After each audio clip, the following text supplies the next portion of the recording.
30:30, Edgardo Melgar en vivo comienza ya.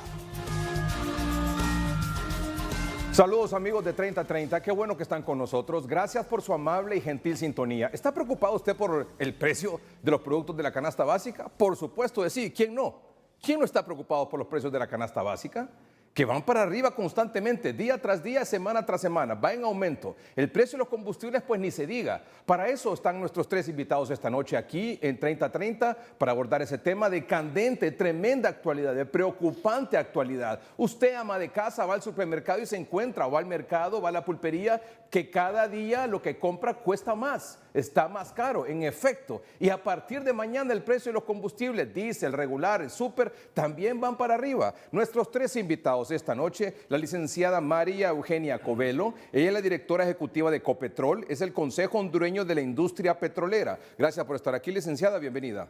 Muchas gracias. Gracias, Edgardo, por invitarnos. Es un placer para nosotros acompañarle. Gracias, don Juan Valladares, es productor de granos básicos de Olancho, del Valle del Guayape, y es vicepresidente de Prograno. Don Juan, bienvenido. Muchas gracias, un honor estar en su programa, licenciado. Gracias, don Juan. Don Santiago Herrera, gerente de política económica del Consejo Hondureño de la Empresa Privada. Don Santiago, bienvenido. Muchas gracias, periodista don Edgardo Melgar, amigos que nos acompañan en este panel y a su audiencia. Muy bien. Gracias por darnos el honor de acompañarlo esta noche. Gracias a ustedes por venir, por informarnos, por orientarnos, por interpretar qué es lo que está pasando, explicándonos qué es lo que puede venir. Ya don Santiago hace unos 15 días, fue hace un par de domingos, nos decía, mire, esto está así, esto viene de esta manera, y en efecto lo que él nos dijo ha estado ocurriendo en estos 15 días. Cuando comenzamos a hablar y se puso aquí en tapete de discusión, don Santiago, con usted, todas las consecuencias que estaba acarreando el conflicto allá entre Rusia y Ucrania, que la gente ve eso allá, lejano, pero cuando ya comienza a analizar y a reflexionar un poco y a enterarse de las consecuencias que tiene, dice, bueno, primero Dios que esta gente se arregle lo más pronto posible, ¿verdad? No solo por el conflicto bélico y los muertos, sino que también por todas las consecuencias que trae para estos países pobres. Pero bueno, la noticia del momento es ese, el aumento de los combustibles a partir de mañana. Vamos con el aumento aquí en Tegucigalpa, por favor, atención, anote. Para el Distrito Central, es decir, para Tegucigalpa y Comayagüela, la súper aumenta mañana 2.87 el galón, la regular 2.58, el querosén 5.94, el diésel 4.43 y el gas LPG vehicular 72 centavos. Atención, este es el precio de combustibles a partir de mañana en Tegucigalpa. Ese es el aumento. Anótelo, por favor. Y ahora San Pedro Sula, 2.88 la súper, 2.53 la regular, querosén 5.91, 4.39 aumenta el diésel, gas LPG vehicular, 72 centavos. En San Pedro Sula, anótelo, por favor. Licenciada María Eugenia Covelo, este aumento, vamos a ver, ¿dónde es que está más caro el diésel? ¿Dónde va a estar más caro el diésel? ¿En San Pedro Sula o en Tegucigalpa? En Tegucigalpa. En Tegucigalpa, póngamelo de nuevo, por favor, el diésel. Diésel va a estar a 106.29 lempiras el galón. Licenciada María Eugenia Covelo, en alguna ocasión reciente hemos tenido 106 lempiras el galón de diésel. No, es la primera vez que tenemos estos precios tan altos en el país, pero sí en el 2008 y el 2014 vivimos tiempos donde los precios internacionales estaban altos, como los estamos viendo en este momento, y que cuando fueron trasladados a Honduras tal vez no duraron tanto tiempo y por eso no vimos ese impacto en el precio local, en bomba. Pero aquí estamos viendo que cada lunes es una constante el incremento y este precio del diésel 106.29 aquí en Tegucigalpa a partir de mañana no se había visto nunca. No, nunca se había visto y efectivamente estamos viendo una tendencia hacia el alza desde inicio del año. A inicios de año pues estábamos viendo que los precios estaban comenzando a aumentar porque las expectativas de lo que iba a ser el desarrollo económico del mundo, de que iba a haber aumento en la demanda del crudo y de los refinados, es lo que estaba haciendo que el precio comenzara a subir y estábamos viendo altos aumentos. Pero luego con la invasión de Rusia a Ucrania, pues ahí se terminó de disparar el precio y eso es parte de lo que estamos viendo en este momento. Hay muchos elementos que afectan el precio internacional del crudo. Para darle un ejemplo, hoy el precio ha bajado de $115 que estaba el viernes, hoy está alrededor de $107, $108. ¿Por qué?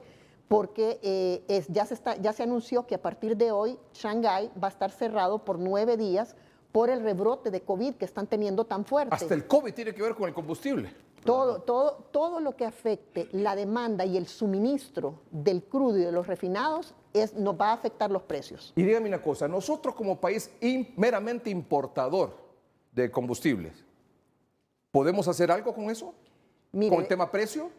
Con el tema precio no, porque como somos un país meramente importador, nosotros dependemos y la base inicial de nuestra fórmula, recuerde que somos un mercado controlado, la base inicial del precio es el precio internacional en nuestro caso de los refinados, no del crudo, ¿verdad? Y que es lo mismo que nos ocurre a nivel mundial, o sea, en toda la región vemos lo mismo, todos estamos sufriendo este mismo mal, que los altos precios del crudo y los refinados nos está haciendo que los precios internacionales suban. Y esto que estamos viendo aquí, ese 106.29, 4.43, próximo sábado creo que es 2, próximo lunes va a ser 4, ¿verdad? Es 4 de abril, 4 de abril. El 4 de abril, ese 106.29, ese 2.87 que aumenta la super, ese 2.58 la regular, el querosel 5.94, el diésel 4.43 y esos 72 el TAU del gas LPG vehicular, para el primer lunes de abril, ¿va a ser más?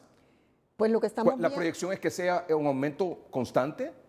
mire, por lo que se está viendo en las tendencias internacionales, podríamos casi decir que sí. Tendría que pasar algo extraordinario a nivel internacional, que tuviéramos una caída fuerte del precio durante toda esta semana, para que el cálculo de los 21 días que tenemos en la fórmula revirtiera esos aumentos que hemos estado teniendo en las últimas semanas, ¿verdad? Entonces, O sea que vamos a estar viendo, este es un precio récord de los combustibles en el país y va para arriba.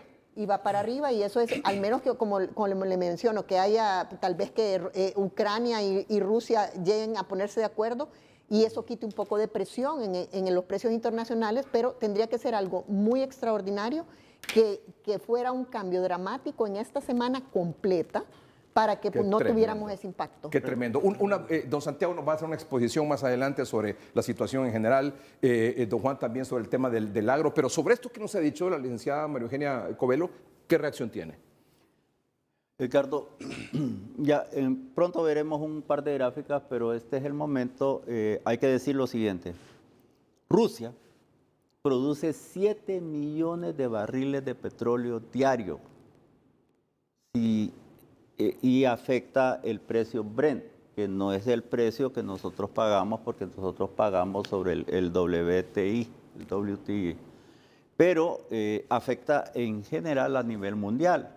La OPEP no ha querido, sobre todo por la presión de Arabia Saudita, intentar subir los niveles de producción de los diferentes países productores de petróleo para intentar compensar la pérdida de la producción petrolera de Rusia y compensar los mercados y reducir las expectativas de crecimiento de los precios. Nosotros en el COEP, el Departamento Económico, hizo una proyección bajo el supuesto de que todo lo demás esté igual y que el conflicto Ucrania-Rusia se extiende por un periodo de 6 meses hasta agosto. Nosotros hicimos una proyección y esa proyección, que la van a ver en un rato, nos dice que podemos llegar fácilmente a los $150. Y esos $150 ¿qué significa eso? Representaría $6 en el precio en bomba de gasolina super y más de $5 del precio en bomba de la gasolina regular. Está hablando Estamos hablando de 147. 147, a 6 meses, estamos hablando de aquí a agosto, digamos. Póngame la gráfica nuevamente. ¿Cómo está mañana la regular y la super? Aquí en Tegucigalpa, en San Pedro Sula muy parecido. 106. ¿Y el resto? ¿Mande? 106, digo. 106, la regular. No, perdón, el diésel. Es el diésel. Aquí está. Sí. Esa composición de todos está muy buena. Pero el azúcar ya está en 117 y a 109. Y yo digo que 117 y 109. Más o menos un poquito más, un poquito menos en el resto del país. Pero ese precio puede estar dentro de 5 meses, 6 meses, en agosto. En 147 147 lempiras el galón. Si sigue el conflicto Ucrania-Rusia y si no aumentan los niveles acuérdese que viene el verano y también aumenta la demanda. Sí. Vamos a ver qué pasa con estos acuerdos o aparentes acercamientos entre el presidente Biden y Venezuela para levantar el nivel de producción de Venezuela, que tiene grandes reservas petroleras. Es un petróleo mucho más pesado que cualquier otro petróleo Y la empresa de Petróleos de Venezuela pues ha estado muy mal porque no ha sido bien administrada, no han invertido en nuevas tecnologías, pero claramente ellos sí tienen potencial de extracción muy fuerte. Don Juan Valladares, ¿cómo lo ve usted? Estas noticias, esto que nos están diciendo aquí, ¿cómo lo recibe el agro? Mire, es una condición bastante lamentable, crítica, porque la mecanización del agro, los costos de producción se incrementan significativamente, los carburantes son necesarios. Es el insumo más importante en la producción de lógica comercial de granos básicos, hortalizas, etcétera, etcétera. Así es que nos preocupa mucho que esa alza a los combustibles, ahorita tenemos algunos costos de producción afinados ya para las negociaciones de nuestros productos, pero si esa alza continúa, se nos viene abajo esa condición de nuestros costos y es muy lamentable para el país. Aterricemos un dato. ¿Usted me puede decir, por ejemplo, cómo se ha incrementado la producción, por ejemplo, de una manzana de arroz, podría ser? Sí. O de frijol. Y de maíz. O de maíz. Puede decir, o sea, esto cuesta producir una manzana de arroz, de frijol o de maíz. Esto costaba que hace una semana, hace un mes. ¿Y cuánto cuesta ahora? Bueno, hemos últimamente afinado números haciendo planes de inversión para poder negociar nuestros costos de producción para este año. Caso de maíz, que viene ya la siembra en próximos 45 días. Y antes nos costaba, me refiero antes a la cosecha anterior, producir una manzana de maíz 22, 23 mil empiras. De lógica comercial, tecnificada, semitecnificada. Ahorita nos está costando entre 38 mil y 40 mil empiras. Oh. Un incremento muy significativo, producto más del alza de los combustibles, producto del alza de los fertilizantes y de los insumos agrícolas, que en algunos casos los fertilizantes se han incrementado hasta en un 300%, los insumos todos en un 100%. Y ese incremento de 23 mil empiras, producir una manzana de maíz a 38 mil, 40 mil empiras, eso va a parar allá al consumidor. Correcto. Definitivamente. ¿Al precio de qué? De la tortilla. Al final, quien paga todo esto es el consumidor final, Y lógicamente. Y ese incremento de 22, 23 mil empiras a 38 mil, 40 mil empiras, una manzana de maíz, ¿es también para frijol y arroz? Más para maíz y arroz. El frijol es un cultivo que, gracias a Dios, es un cultivo que somos autosuficientes en nuestro país, con mano de obra familiar y pequeños, muy pequeños productores. Eso nos salva con el frijol, ¿verdad? Eso nos salva con el frijol y los costos se han incrementado, pero no tan significativamente como el maíz y el arroz. Licenciado, ¿usted quería hacer una acotación?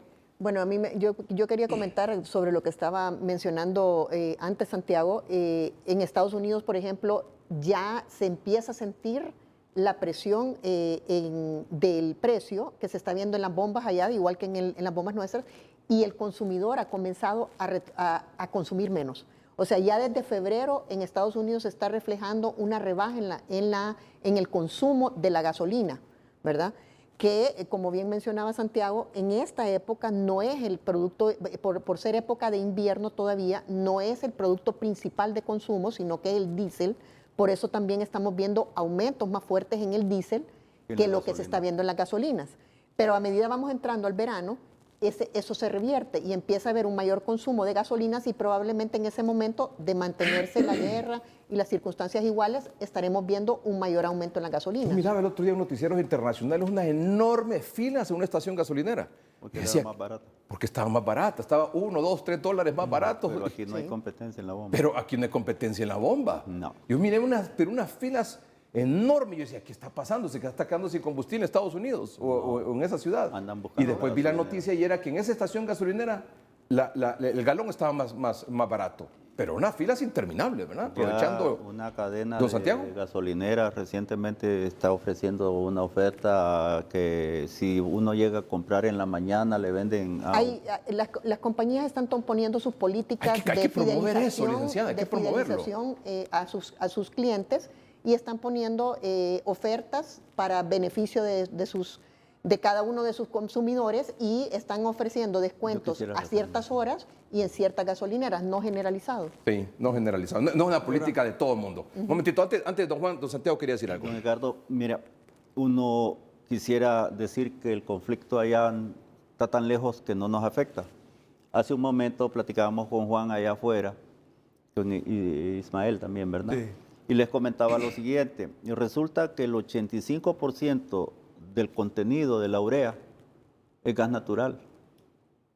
Y ese gas natural pues está al doble.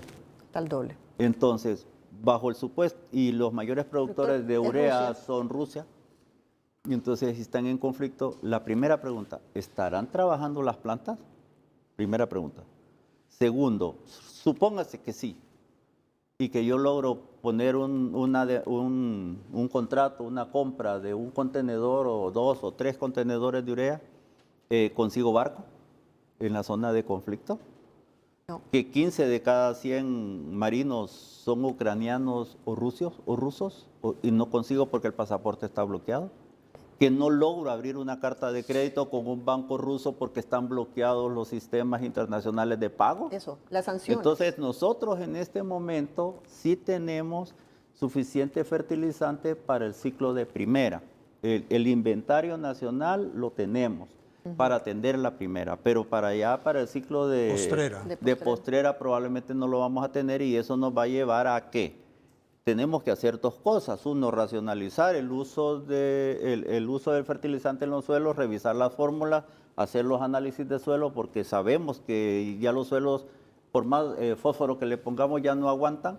Necesitamos ver esas fórmulas más baratas y necesariamente empezar a pensar en los fertilizantes orgánicos, que ya hay producción nacional, tal vez no suficiente, Así es. que haya sido probado tal vez por DICTA en cuanto a los niveles de productividad, para asegurarnos de que nuestra gente que siembra va a tener los rendimientos necesarios para poder compensar la seguridad alimentaria y evitar que los precios de la comida se nos vaya para arriba, porque eso es lo que tenemos que hacer, porque el precio, como ya vimos, el precio del combustible no lo vamos a parar, Sí, eso está pero bien. sí tenemos que intentar ayudar aquí para evitar que esta canasta básica de comida se nos vaya para arriba, porque tenemos que proteger a nuestra gente. Tenemos 17 minutos y no he escuchado algo que me diga, que ver una luz en medio de todas estas tinieblas, esta situación La crisis. horrorosa, tenebrosa que estamos viendo, ¿verdad? De lo que ya estamos viviendo y de lo que viene a continuación si esta situación persiste. Es terrible, don Juan. Y lo lamentable, licenciado y compañero, es que como sector le apostamos a la seguridad alimentaria de nuestro país, a producir los granos, la dieta básica del pueblo. Estoy de acuerdo con eso, pero la pregunta que le hago es, voy más allá, disculpe que lo interrumpa. Quiero formulársela bien. ¿Están motivados para hacerlo? A eso iba a llegar. De que ahorita con esta crisis, con estas circunstancias actuales, el productor está desmotivado, no tiene condiciones, está temeroso, primero por el cambio climático, que está y no lo podemos desapercibir, el financiamiento, que ahora se está duplicando los costos de producción prácticamente. Estamos requiriendo el doble de capital para poderlo invertir en la tierra. Correcto. Y las condiciones actuales que tenemos. Bueno. La desmotivación este año le apuesto, y con mucha responsabilidad lo digo, como está la tendencia, a como están las circunstancias, se va a sembrar un 20% menos de la producción del área del año pasado. Cada año venimos en descenso. Lógico, la rentabilidad de la actividad se reduce cada año más, tenemos más problemas, estamos expuestos más al cambio climático, no hay infraestructura, no hay inversión en el campo con infraestructuras de riego para tener asegurada la producción, que es la variable más importante, el agua, y el productor no está decidido completamente para poder seguir desarrollando su actividad económica. Esa reducción en la cantidad de producción de granos básicos puede llevarnos a falta de comida, falta de maíz, falta de frijol, falta de arroz. De hecho, somos completamente dependientes, somos importadores. Apenas producimos en maíz el 48%, importamos el 52% de la necesidad de la demanda de maíz del país, y apenas producimos en nuestro país 1/3 de la demanda nacional de arroz. Lamentable. Tenemos potencial para al menos ser autosuficientes, Y 1/3 pero no de hay cerdo. condiciones, no podemos competir, y a eso nos llevó el Tratado de Libre Comercio. Favorecer un sector, lógicamente que bien para ellos, pero nos dio al traste a los productores nacionales, porque no podemos competir, en primer lugar, con una agricultura subsidiada, con una agricultura de escala y una agricultura con condiciones climatológicas el doble mejor que la nuestra. Entonces, por muy eficientes que seamos, no podemos competir con los productores. Esa producción que viene hacia abajo, y ha venido ¿sí? hacia abajo. Mire, en los años... ¿podríamos tener escasez de producción de granos básicos este año? Sí, podríamos. ¿Para cuándo más o menos cree usted que eso podría Mes de ocurrir? septiembre, octubre que sale la cosecha de primero. Septiembre, octubre, noviembre. Se siembra en mayo, junio, la cosechamos finales de septiembre, octubre, noviembre. Si no hay producción a esa fecha, producción nacional, se va a tener que importar necesariamente cantidades muy significativas de maíz principalmente. Pero importamos actualmente 14 millones de quintales de maíz a un promedio de $15 por quintal, valor FOB, más costos de internación, etcétera, etcétera. Estamos invirtiendo, erogando divisas, miles de millones de lempiras anualmente en un rubro que podemos ser al menos autosuficientes para poder producir lo que el pueblo de Honduras demanda para frijoles, arroz y maíz. Y lejos de ir aumentando esa producción, más bien ha ido disminuyendo. Así es. Maíz y arroz. Esa es la tendencia. Esa es la tendencia. Y esto, últimamente, más elevada esa tendencia, más esa brecha más ancha. Qué tremendo. Permítame hacer una pausa comercial. ¿Regresamos con su presentación, don Santiago? Bien, vamos a ir rápidamente porque ya nos queda poco tiempo. No, pero tengo que ir a hacer un corte comercial. Ok, para dale. que hagamos esta presentación. Dale. Dígale a nuestros hermanos televidentes, ¿cuál es el titular de esa presentación? No, básicamente, ¿qué hacemos?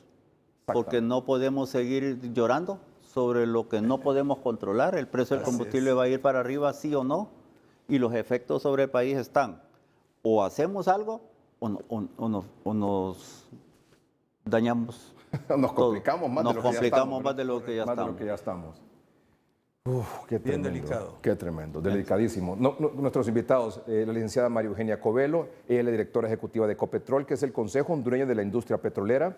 Don Juan Valladares, productor de granos básicos, ha venido de Olancho, del Valle del Guayape, Juticalpa. vicepresidente de programa de Juticalpa, gracias don Juan. Don Santiago Herrera, gerente de política económica del Consejo Hondureño de la Empresa Privada. Bueno, en estos 22 minutos ha quedado claro el contexto, lo que está pasando, lo que podría pasar. Okay. Yo creo que estamos claros, ¿verdad? De lo que se puede prever, tanto en el tema de combustibles, precios y el tema de granos básicos.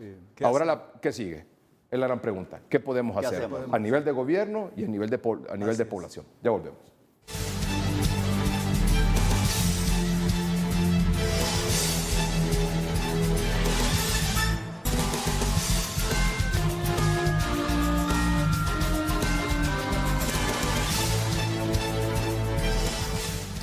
Bueno, estamos en comunicación con el señor Carlos Fonseca. Don Carlos Fonseca pertenece a una asociación del transporte de carga. ¿Y por qué tenemos esta comunicación con don Carlos Fonseca? Porque hemos conversado con nuestros invitados esta noche que hemos recibido información de que mañana hay una protesta, una toma de carretera a la altura del sector de Los Mangos en Comayagua por parte de un sector o de una asociación de transporte de carga. No hemos querido dar la información porque no la hemos podido confirmar. Pero establecemos comunicación con don Carlos Fonseca, que pertenece a una asociación de transporte de carga, que sí tiene la información y nos la puede compartir esta noche. Don Carlos, buenas noches. Sí, buenas noches, Edgardo, y bueno, al pueblo hondureño que nos ve y nos escucha en este momento.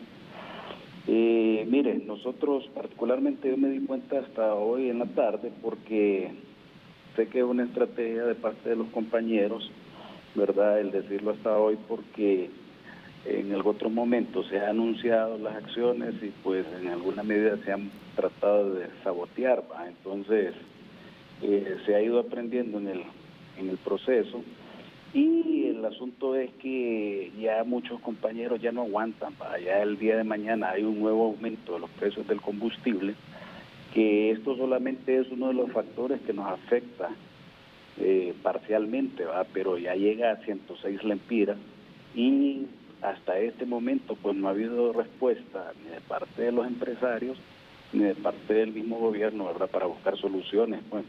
Entonces imagínese usted que los productos suben todos los días porque las empresas hacen ajuste a los costos y al final consumidor final paga en relación a los precios del azúcar, del jabón, manteca y todo eso, pero el transporte hoy por hoy, después de que llegamos a 106 lempiras el galón de diésel, nosotros casi seguimos cobrando lo mismo, ¿verdad? Entonces es una situación que ya no se soporta, pues. Don Carlos, entonces está confirmado esta toma de carretera por un grupo de transportistas de carga pesada que convoca a paro mañana a las 7 de la mañana en el sector de Los Mangos con Mayagua. ¿Está confirmado, don Carlos?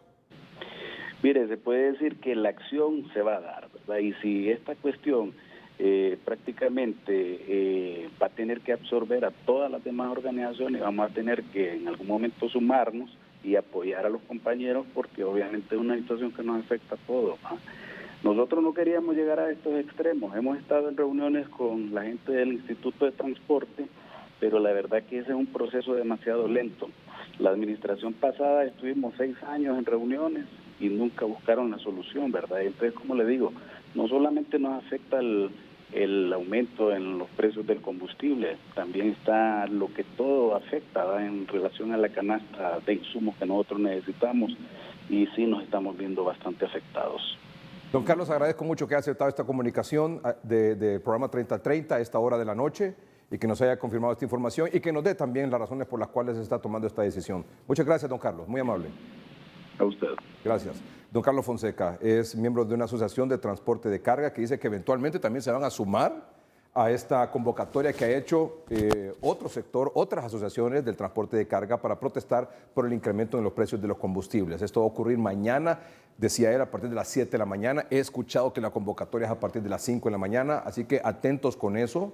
Es una convocatoria que dice este señor Fonseca que se acaba de realizar en el transcurso de la tarde de hoy para evitar que se vaya algún sector a atravesar de forma tal de que no se realice de parte del gobierno, sería en este caso el sector empresarial, no sé, pero hay que tomar precauciones, hay que tomar las previsiones del caso, sobre todo para quienes tienen planeado llegar a Palmerola temprano, ¿verdad? Por asunto de vuelo. No, ¿Algún comentario? ¿Algún comentario o estamos? ¿Ah? Eso nos afecta a todos. A todos, definitivamente. Así es un daño para todos. Ya vimos una experiencia la semana pasada con una toma en la región sur que impidió por casi 48 horas que unos camiones que iban cargados de melones a los puertos, productos perdurables, ¿verdad? Que se pueden dañar por más de $1 millón paralizados, y eso por supuesto causa daño. ¿Qué respuesta se le puede dar al transportista que... Yo lo escucho a él hablar y dice, bueno, pues que realmente, si usted lo ve desde el punto de vista de él, tiene razón, ¿verdad? Si el aumento del diésel, no le aumentan a ellos, viene el aumento de los otros insumos del transporte de carga. Bueno, y entonces hagamos un símil de la población. La población tiene el mismo salario, el combustible está más caro, la comida está más cara. No lo producimos el combustible, tenemos que comprarlo. Exactamente, ¿qué le decimos? O sea, ese es el asunto, ¿qué le decimos a la población? Primero, esto es algo que no solamente nos está ocurriendo a nosotros, esto es algo de impacto mundial que está afectando la inflación de todo el mundo y que está afectando a todos los diferentes sectores. Entonces, tomar medidas de este tipo simplemente complica un poco más las cosas. Para el país, en la producción, nos para la parte de producción, nos para, o sea, si ellos al tomar las carreteras, ¿qué pasa? Por ejemplo, los camiones que vienen con combustible para la zona centro a suplir las gasolineras, van a dejar esa gasolinera sin combustible. Entonces, si usted está acostumbrado a ir a esa gasolinera, de repente se va a encontrar que el gasolinero no tiene combustible y empieza a causar problemas en todo el movimiento, y todos estamos en el mismo barco. Toda la cadena de suministro se afecta, entonces estamos todos en el mismo barco, no es que solo ellos. Entonces, no, yo le decía, comenzamos el programa con la señora de la casa, el señor de la casa que va a ir a comprar mañana a la pulpería, al mercadito, al supermercado, al mercado, o sea, esto está afectando a todo el mundo. Y escuché un rumor por ahí, don Santiago, dígame en 30 segundos su reacción de un incremento unilateral al salario mínimo. No. Hasta donde nosotros tenemos conocimiento, la Comisión de Salario Mínimo sigue vigente. El sector privado está listo para volver a la mesa. Hemos solicitado a la señora secretaria de Estado en el Despacho de Trabajo y Seguridad Social que se convoque a lo más pronto posible a la comisión para volverse a sentar con los demás actores y poder hablar seria y responsablemente de esta situación. No hay ningún problema, el sector privado no se ha retirado de la mesa y no se va a retirar mientras se mantenga el diálogo y somos muy serios y responsables y estamos listos para volver a la mesa. Es que esta semana aumentó 5 lempiras la carne de res. Sí. Pero esperemos entonces... 5 lempiras la carne de res esta semana. ¿Qué otro me estaba diciendo? ¿Sí? Los frijoles también. Sí. Es decir, ¿qué hacer? Eso ¿Qué es lo podemos importante. hacer? Eso es lo importante. Vamos a ver.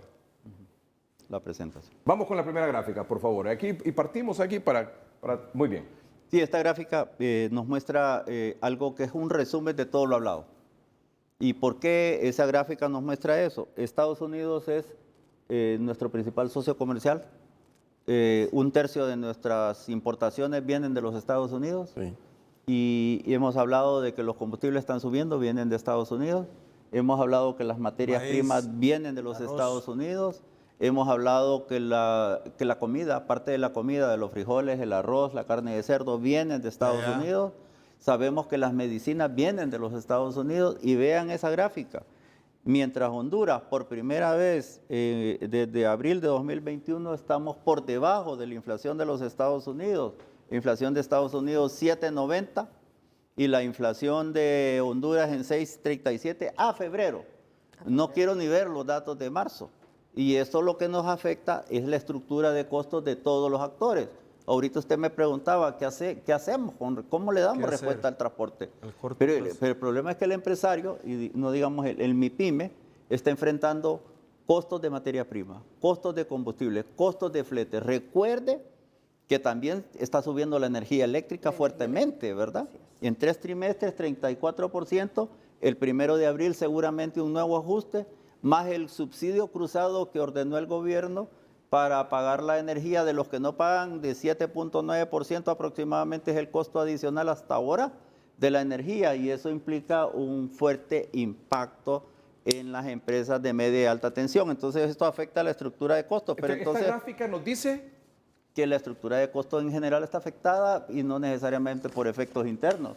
Efectos internos van a ser cuando se den las circunstancias como las que planteaba Juan Valladares allá en octubre, noviembre, cuando tengamos el primer ciclo de cosecha y que no tengamos suficiente producción, Así porque es. ahí entonces sí se nos afectaría fuertemente la presión de los precios por un asunto interno.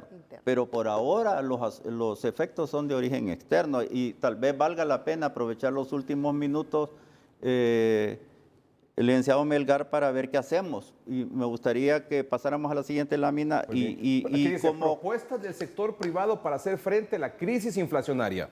Así es. Nosotros el jueves, en una conferencia de prensa, dijimos varias líneas y no son las únicas. Son las que en este momento propusimos, pero pueden haber muchos más, porque esto debe ser producto de un acuerdo entre actores. El gobierno solo no puede enfrentar una crisis de esta naturaleza. La empresa privada le está diciendo al gobierno, aquí estamos. El canal de comunicación de nuestro presidente con doña Xiomara, con sus ministros de Desarrollo Económico y los demás, está abierto y permanente. Y si nos piden apoyo técnico, lo hacemos. Pero hay que hacerlo ahora. Ahora y no mañana. Hay que Entonces, hacerlo y se lo ahora, vamos por todo a lo que plantear. estamos viendo, Entonces, por todo lo que está pasando, por todo lo que nos han dicho ustedes, que son los expertos en el tema, que va a venir. Bueno, entonces por eso nosotros propusimos, uno, crear una mesa interinstitucional para preparar un plan de emergencia energético. Tenemos que sentar a los actores allí, a decir qué hacemos, el plan de acción concreto para enfrentar la crisis energética. La crisis energética es energía, combustibles y todos los efectos colaterales que ya conocemos. Segundo, tenemos que elaborar una política de eficiencia energética. Las compañías, miren, el BESI, por ejemplo, tiene financiamientos verdes de fondos Corea, creo, que podrían estar ayudando en líneas de crédito para apoyar a las empresas y a las familias a sustituir equipos ineficientes por equipos eficientes. Tenemos que desarrollar una cultura que solo la hacemos en crisis, lamentablemente, de ahorro de energía, apagar los focos, cambiar los equipos por equipos menos consumidores de energía. Correcto. Tenemos que utilizar lámparas LED en todo el país, en el alumbrado público, y lámparas LED en las casas para ahorrar energía. Es correcto. O sea, el combustible tenemos que, cada vez que hablamos de ahorrar combustible, se piensa en el hoy no circula. Generalmente causa más problemas que soluciones. ¿Qué solución? Sí, pero eso no quiere decir que no ahorremos combustible, ¿verdad? Si en su casa tienen más de un carro, por favor, tenemos que ahorrar combustible, hacer ahorro. Programar las salidas. Si nosotros, exactamente, reducir las salidas de casa. Sí, que hay mandados que se pueden hacer en un solo viaje, Así no es. que el carro va y luego regresa y luego vuelve a ir. O sea, Correcto. son una serie de programar las medidas. rutas Exactamente. para Muy no bien. gastar tanto combustible. También ahorrar en la cocina, cuando cocina frijoles o cuando plancha, o cualquiera de esas medidas. No le corresponde solo al gobierno ahorrar. El gobierno puede hacer cosas para ahorrar. Por ejemplo, no quisiera pensar que el centro cívico gubernamental opere en una semana con el 50% y en la otra semana con el 50%, por ejemplo. El gobierno puede hacer su parte. Claro. Nosotros en las empresas podemos hacer algún ejercicio cuando no afecte el ciclo productivo. Correcto. Pero nosotros en la casa también podemos hacer cosas, porque esto no es una crisis que solo le corresponde solo al gobierno. Eso no podemos decirlo. Tenemos que elaborar un plan de contingencia para No, teníamos que crear una política de subsidios. perdón. ¿Quería Sí. esa? ¿Sí? ¿La segunda? Sí, crear Sí, una política de crear una subsidio. política, Mire, perdón, crear una política de subsidios a fin de ordenar, regularizar y analizar el impacto fiscal, económico y social de los subsidios aplicados hasta el momento Exactamente. y los que se podrían aplicar en el futuro. Lo que decimos es que el gobierno claramente tiene un espacio fiscal limitado. No puede estar regalando el dinero solo porque sí. Tiene que haber una política racional de subsidios sostenibles, pero sobre todo productivos. Porque en otra medida nosotros, por ejemplo, sugerimos el subsidio al fertilizante, porque ese nos va a pegar en la comida. Pero ese tiene un rendimiento y un retorno social para el país. Así es. No es lo mismo dar un subsidio que le regale el dinero a alguien por alguna razón que un subsidio que le va a causar un beneficio al país porque puede incrementar. Si nosotros llegáramos Así a es, lograr así es, 2 clarísimo. millones de quintales de maíz porque logramos 50 quintales por manzana de producción porque usamos correctamente el fertilizante, Juan sabe más que eso, yo no sé de eso, pero eso es mucho más productivo que regalar un subsidio y botar la plata. Pues Así es. implementar un esquema de trabajo híbrido donde se pueda. Sí, lo que decía usted, ¿verdad? El Hay 50% sectores que sí pueden, hay se pueden sectores que no pueden. Así es. Es correcto. Elaborar una estrategia para modernizar el transporte colectivo y posicionarlo como una alternativa segura para los hondureños en momentos de crisis como el actual. Pero Aquí las Fuerzas Armadas, la policía, deberían de estar ahí, ¿verdad? En el control del transporte colectivo, de forma tal de darle mayor seguridad y más gente lo pueda usar. Y la solución no es paro. Porque eso lo que hace es agravar los problemas. Exactamente. Sí, hay que sentarse y hay que hablar seriamente de los temas. Elaborar un plan de contingencia para afrontar posibles efectos adversos de ruso ucraniano. El conflicto sigue. Cada El vez conflicto sigue más. Así es. Fortalecimiento de los instrumentos financieros disponibles para garantizar la liquidez a través de fondos de garantía y Banprovi. Sí, miren, en los años anteriores, con la pandemia, el gobierno de la República puso, por ejemplo, el agrocrédito. El primero se llamaba 8.7, de ahí pasó a 5 algo, ¿verdad, Juan? Pero los fondos siempre limitados. No importa cómo se llame. Se llama agrocrédito 8.7, como le quiera poner. Hay que poner los fondos en Banprovi para financiar al sector productivo, al agro, a la MIPYME. Necesitamos líneas de crédito con buenos plazos y buenas tasas de interés para impulsar la producción y la generación de empleo. Porque recuerde que la peor crisis que puede tener una familia es cuando pierde ingresos porque uno de sus miembros dejó de trabajar. Así es. Y ahí necesitamos crédito para MIPYME, necesitamos créditos para vivienda social, para vivienda media, para poner a trabajar a la gente. Cada vivienda social te genera 4.5 puestos directos, 3.5 por cada puesto indirecto. Una vivienda media te genera 12 empleos directos. Y en la infraestructura tenemos que poner a todas las compañías, al menos 100 compañías, a trabajar en el mantenimiento de la red de carreteras primarias, secundarias, terciarias, porque la producción tiene que salir. No le podemos crear nuevos obstáculos a la producción.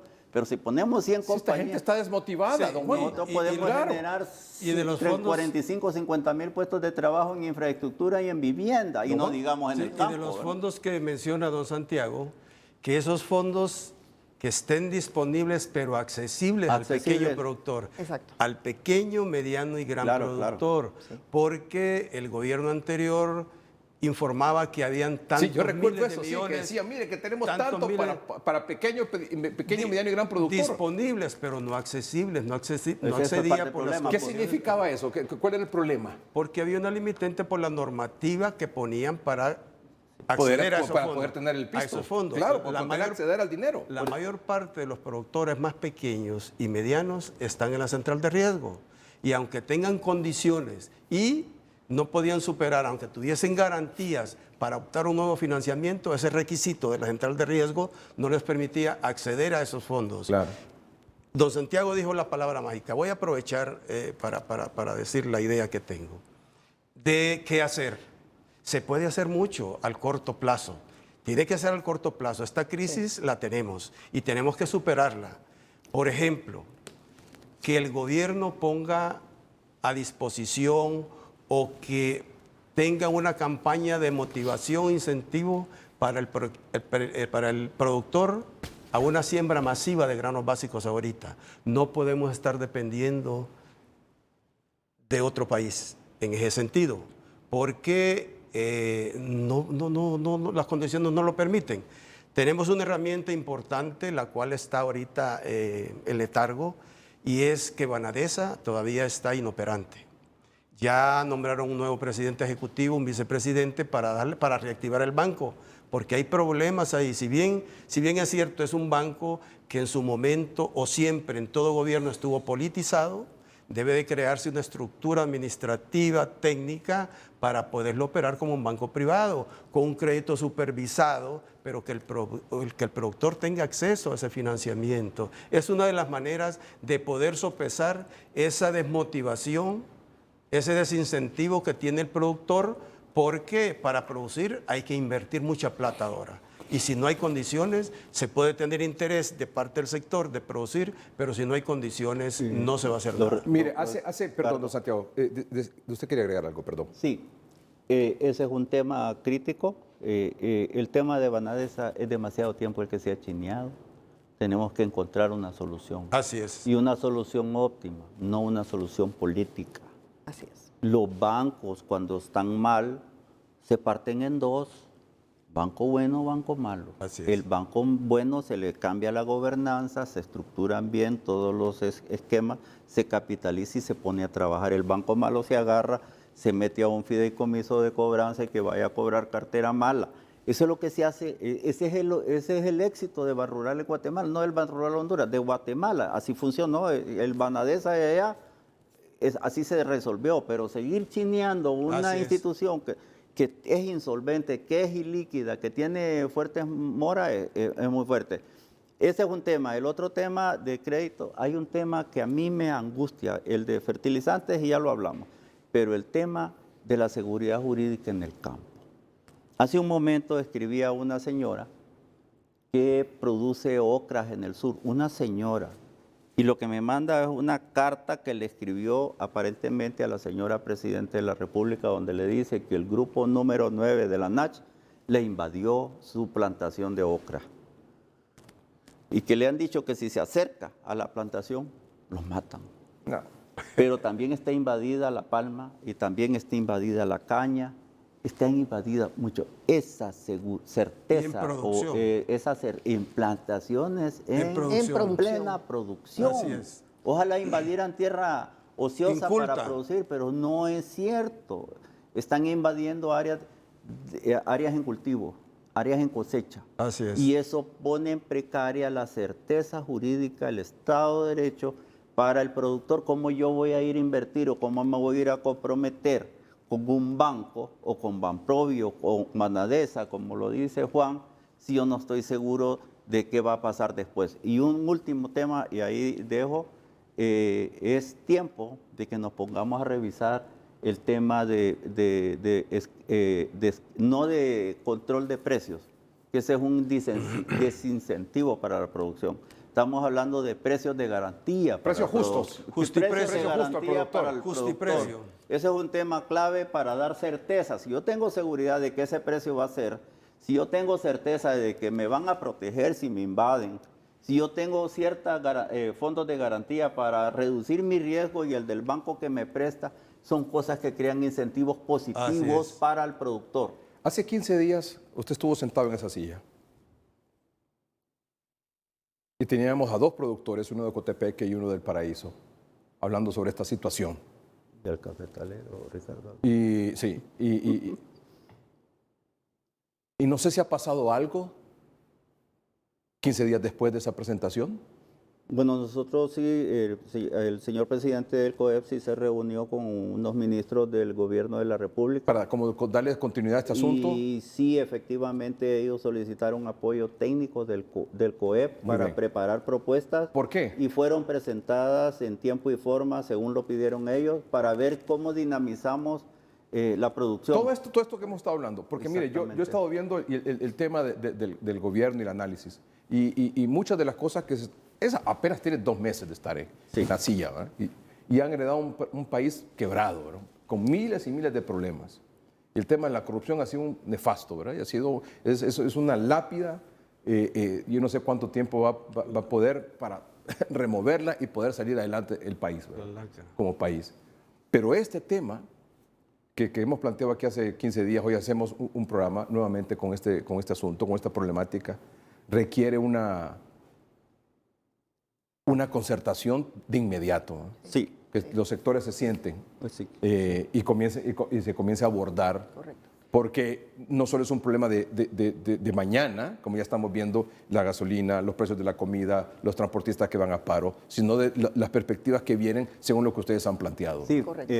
mira, Edgardo, si no tomamos decisiones hoy con respecto al verano 2022, no vamos a poder potenciar el uso de la derrama económica que genera, por ejemplo, la Semana Santa y esto. Son $1.000 millones la derrama de una buena Semana Santa bien explotada.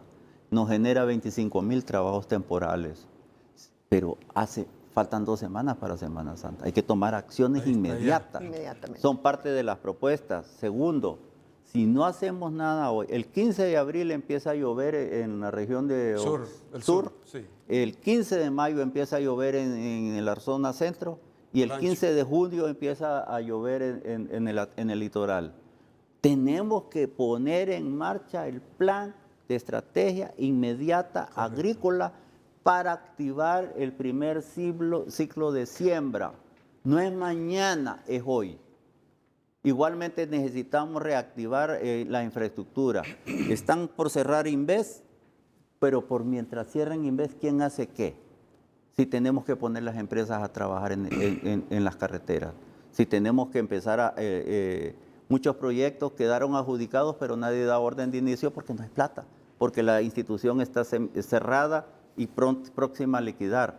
Señores, hagamos 6 meses, por mientras dejemos que Inves ponga un director, un subdirector, denle instrucciones claras, ponga a activar las empresas de infraestructura y genere empleo. Este país necesita activarse ya. Y eso puede ser parte de lo que la señora Presidente prometió con sus primeros 100 días. Le quedan 40 y algo de días para cumplir los 100 días y es necesario dinamizar la economía. No podemos seguir esperando. Esto puede marcar mucho los resultados que se puedan tener desde el primer año de gobierno. Exactamente, así es. Esto puede marcar mucho. No hay chance eso. para seguir en otros temas. Tenemos que centrarnos en el tema económico, en el tema de la producción, en el tema del empleo.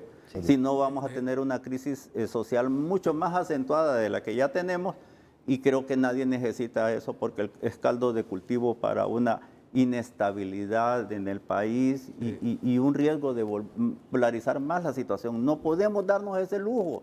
No hay ningún grado de libertad para hacerlo. O nos podemos trabajar todos hoy o el país no sale adelante. Clarísimo. Gracias, don Santiago Herrera, gerente de política económica del Consejo Hondureño de la Empresa Privada. La licenciada María Eugenia Covelo, la directora ejecutiva de Ecopetrol, Consejo Hondureño de la Industria Petrolera. Don Juan Valladares, gracias por venir desde Juticalpa, productor de granos básicos del Valle del Guayape y vicepresidente de Prograno. Muchas gracias por haber estado con nosotros. Gracias. A la orden. Cerramos, sí. Breve. Por favor. Lo más importante en toda sociedad, en todo país, es la seguridad alimentaria. Sin alimento no hay sustento, sin comida no hay vida. Creo que el gobierno tiene obligatoriamente de motivar al productor a cultivar lo que hacemos nosotros, a producir el alimento básico, y hay muchas maneras de poderlo hacer, ¿verdad? Ahorita, actualmente, lo que dijo es qué hacer al corto plazo, inmediato, desarrollar una campaña de motivación, crear condiciones de competitividad para los productores para que desarrollemos lo que sabemos hacer. Muchas gracias, Lindsay. Muy bien, muchas gracias. Para nosotros es importante, creo yo, para apoyar todas estas ideas que se han dado, es que efectivamente el país, para poder salir adelante y poder generar ese empleo adicional que tanto ha promovido el nuevo gobierno, es la parte de la seguridad jurídica. O sea, de manera que los empresarios se sientan seguros de que van a invertir su dinero y van a tener las reglas claras de juego para poder seguir adelante. Y cada uno de nosotros, no solo las empresas, nosotros como hondureños, cada uno tenemos que aportar nuestro granito de arena para ir ayudando al país en estas circunstancias tan difíciles. Tenemos que ahorrar cada uno de nosotros, como bien expuso Santiago al inicio, no solamente en el uso del vehículo, sino que también en el uso de la energía en nuestro hogar. Muy bien, tenemos que despedir el segmento. Dígame, don Santiago, lo último. Diálogo. ¿Perdón? Diálogo. Diálogo, consenso. Claro, diálogo ya. Trabajo. Concertación ya. Trabajo conjunto duro, ya. Y ahí nos involucramos todos. Inversión, producción y empleo. Gracias. Esa es la mejor protección social. Vamos a una pausa comercial, ya regresamos.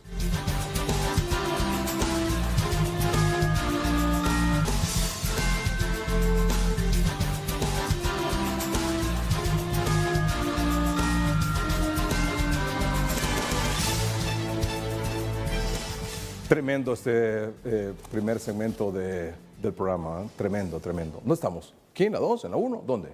La 1, finalmente. Muy bien. Tremendo, tremendo. Es un trabajo que hay que hacer mucho, mucho, mucho de parte del gobierno, junto con los sectores, para que el país y sobre todo la población no sienta tanto estos efectos de todo lo que nos está pasando en el exterior y lo que hay que comenzar a reconstruir internamente. Pero es un trabajo que hay que hacerlo en equipo, es un trabajo que hay que hacerlo con todos los sectores y el liderazgo, por supuesto, del gobierno, para que esto realmente camine, tan pronto como evidentemente la circunstancia lo demanda. Doctor Omar Videa, buenas noches. ¿Está ahí el doctor Omar Videa? Buenas noches. Hola. Muy buenas noches, licenciado. Muy buenas noches, licenciado Edgardo Melgar, de la audiencia de 3030. Estamos listos para seguir analizando, como domingo tras domingo, el acontecer del COVID-19. Muy bien, gracias, doctor. Bueno, lo último que aquí en 3030 y en Hoy Mismo, usted sabe que le estamos actualizando con lo último que está pasando. Desde febrero, con el doctor Omar Videa, aquí se planteó la necesidad de una cuarta dosis, es decir, una segunda dosis de refuerzo. Luego en marzo hemos seguido con el tema, ahora, y finalmente ya en Estados Unidos la FDA ha anunciado este fin de semana, o sea, ayer sábado, que se espera, los especialistas, los conocedores de este asunto, se espera que la FDA apruebe inyecciones adicionales de refuerzo de COVID-19 para adultos mayores de 50 años la próxima semana. Esto fue publicado el 26 de marzo por CNN en inglés. En Google se hace la traducción al español, que es esta que está aquí. Y la noticia es que, si lo puedes subir un poco más, por favor, se espera que la administración Biden dé a los adultos mayores la opción de recibir un segundo refuerzo de la vacuna contra el COVID-19 tan pronto como la próxima semana, es decir, esta semana. Dos fuentes familiarizadas con los planes del gobierno dijeron que la Administración de Drogas y Alimentos de Estados Unidos planea autorizar una cuarta dosis de las vacunas de Pfizer y Moderna para adultos mayores de 50 años la próxima semana. Muy bien, esa es la noticia. Vamos con la portada de nuevo. Así que, bueno, doctor, lo que se ha venido planteando aquí en el programa, ya la FDA aparentemente esta semana, que comienza hoy, domingo, podría estar anunciando eso. ¿Cómo recibe usted esta noticia, doctor? Bueno, sin duda alguna que las estrategias en el mundo van encaminadas a buscar la mayor protección. Es una herramienta válida que le hemos visto que por más de un año ha servido para salvar muchas vidas, el tema de la vacunación. Pero la vacuna no es eterna.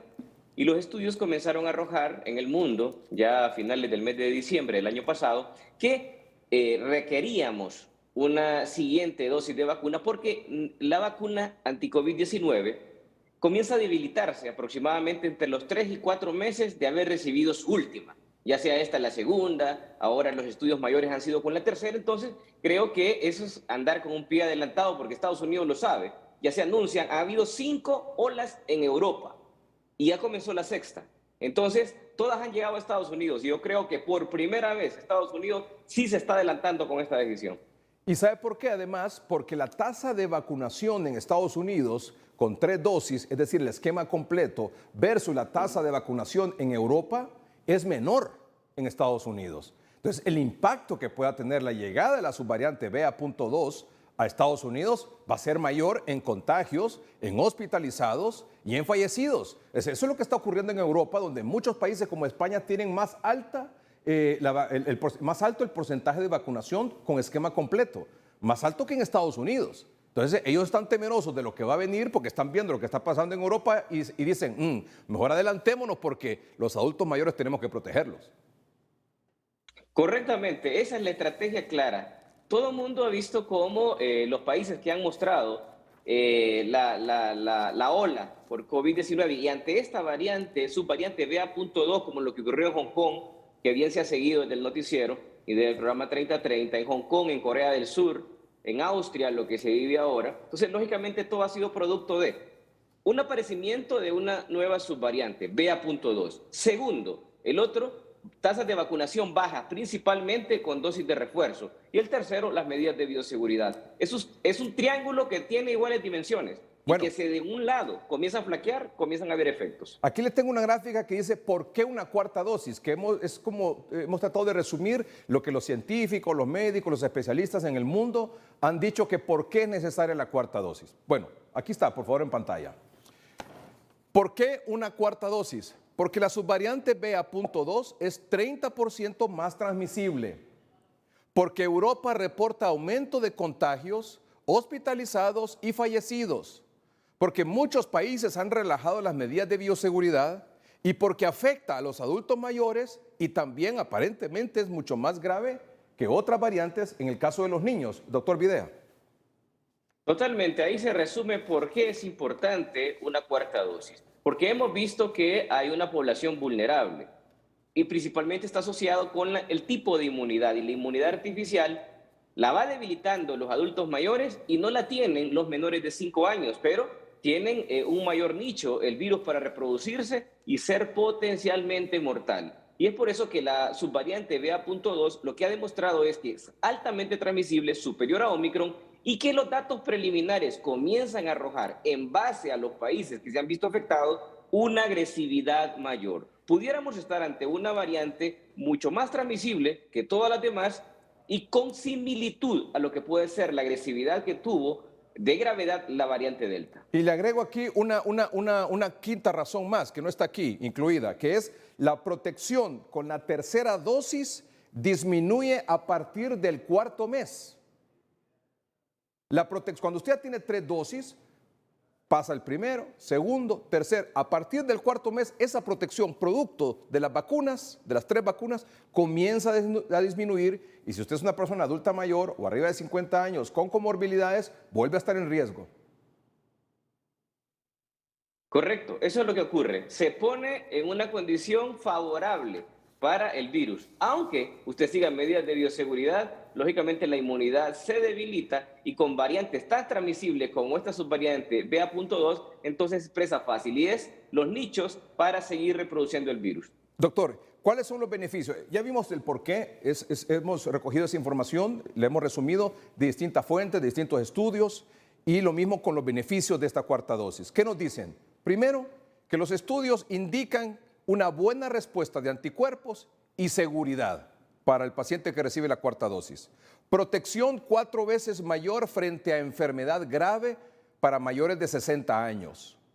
reducción de un 78% de la mortalidad para mayores de 60 años y una reducción del 90% de mortalidad para mayores de 50 años. Doctor Videa.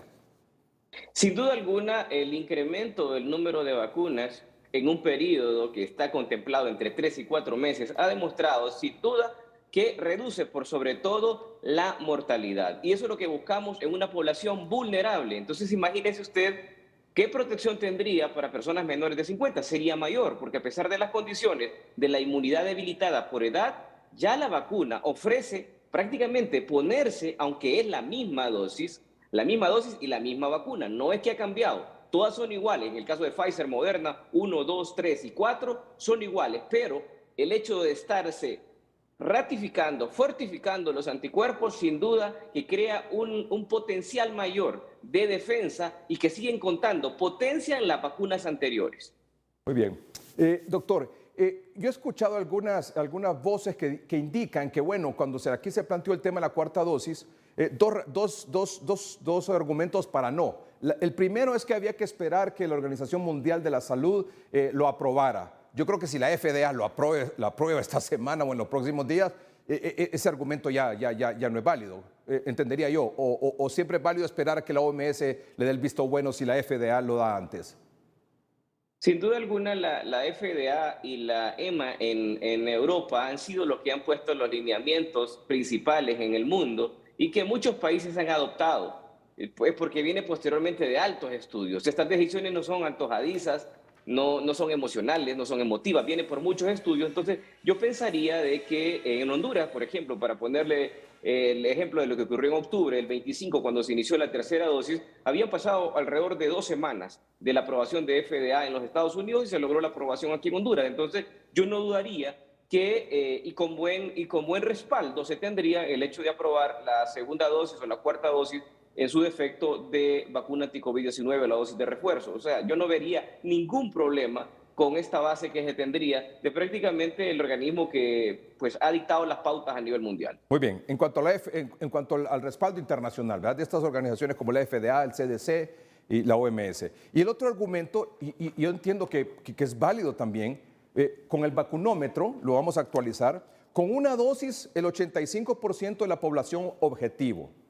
Con 2 dosis, el 73%, con dosis de refuerzo, es decir, con las 3 dosis, el 43% de la meta a vacunar y sin dosis, el 16%. Entonces, si tenemos estas gráficas, yo he escuchado decir, bueno,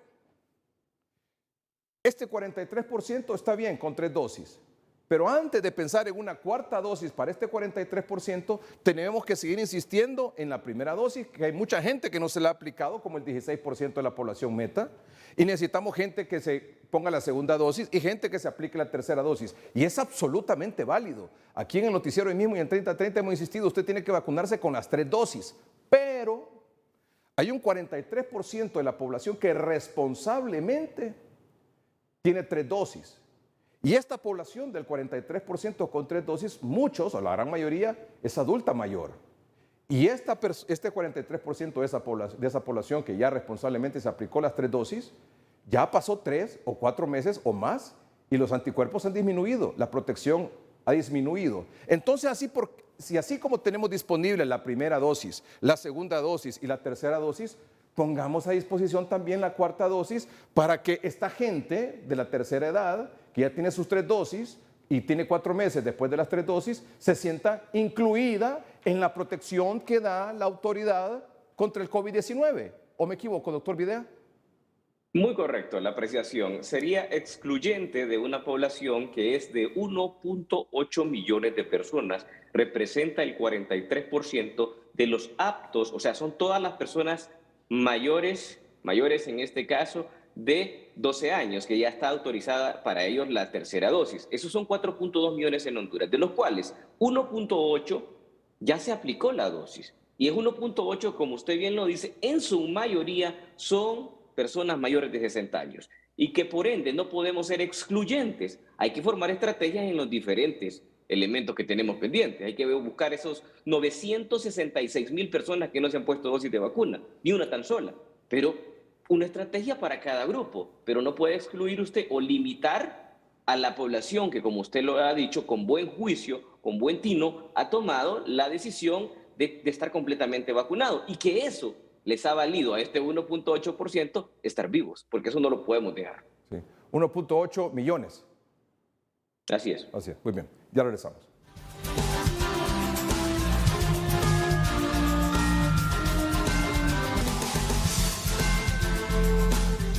Una consulta, doctor Videa. Mucha gente está llamando para preguntar, ¿usted cree que aquí cuando se apruebe, se va a aprobar la cuarta dosis para arriba de 50 años o de 60 o 65 años en adelante? Yo creo que las autoridades de gobierno muy probablemente adopten la medida de 65 años. La más prudente debería de ser 50. Y si lo hacen así, sería la mejor decisión, e incluir a las personas con comorbilidades menores de la edad que se apruebe, porque eso es muy importante. Diabéticos, hipertensos, obesos, cáncer, enfermedad renal deben de ser incluidos, al igual que el personal de salud, independientemente de la edad que se tenga. Muy bien. Doctor, muchas gracias. Muy amable. Un gusto, un placer. Y gracias a usted por su atención. Buenas noches y que estén bien.